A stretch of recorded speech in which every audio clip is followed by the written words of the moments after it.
Welcome to For Kith N Kin. Special thanks to our friends and family for their support in starting this channel, and special thanks to you for joining us. This simple Mexican lasagna is dedicated to my granddaughter Anestesia Christine Schouten.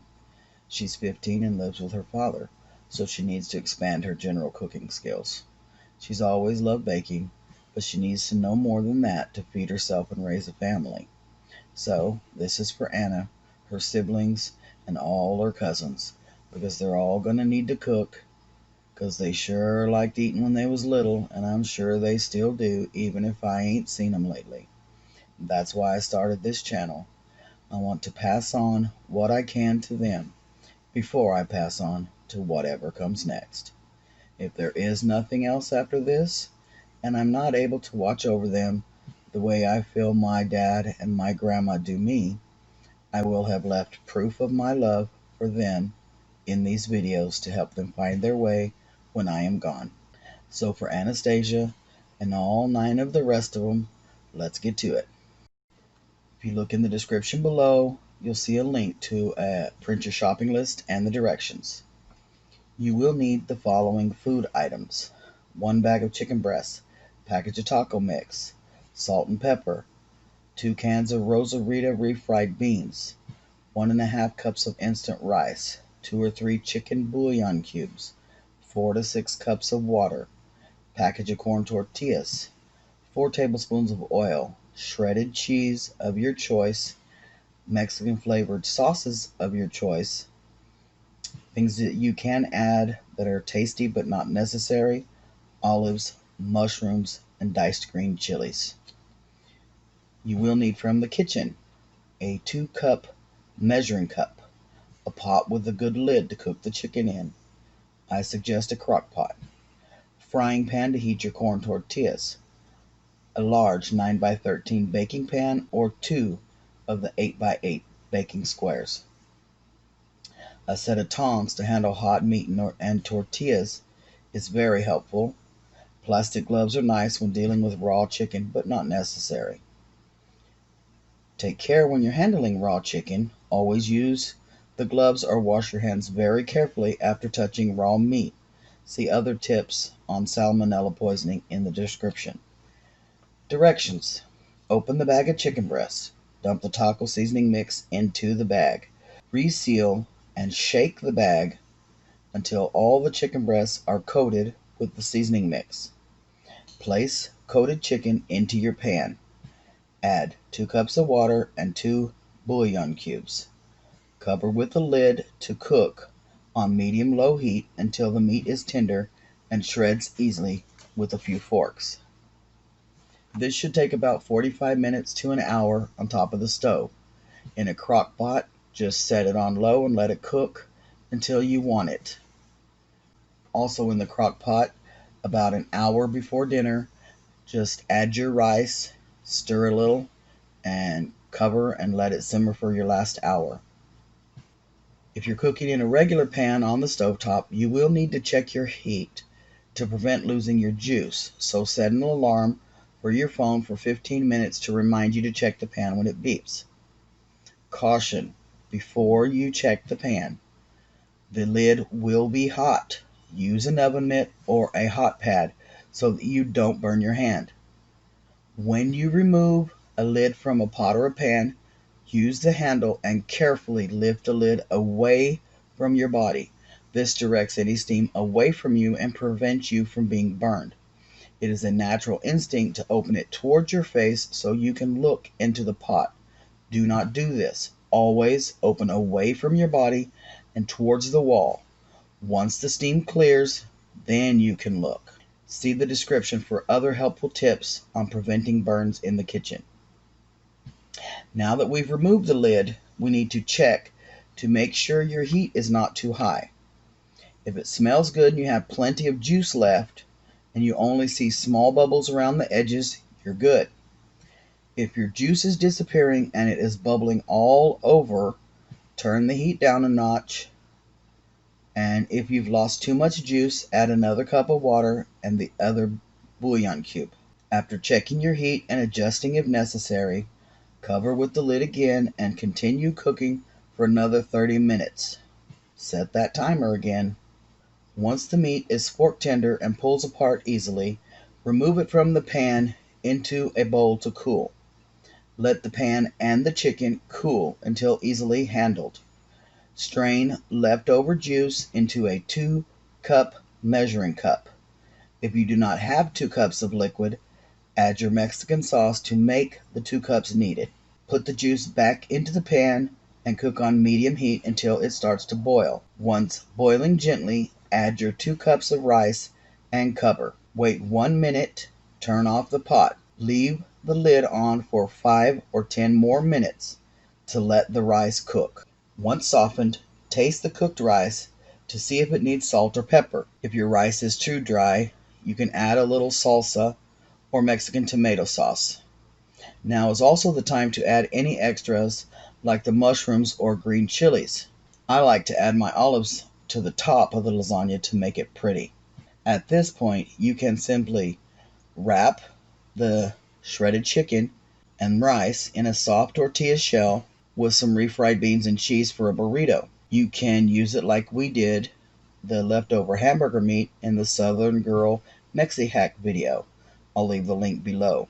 We made tostadas and enchiladas. Or you can make this simple Mexican lasagna, and I'm going to show you how to layer it in this demo.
So thanks again for watching. Please remember to comment below, to like, subscribe, and share this video with anyone that might enjoy it. Don't forget the challenge to share your skill. If you have a good idea, message me. Hope to see you next week when we post another video. God bless you and yours.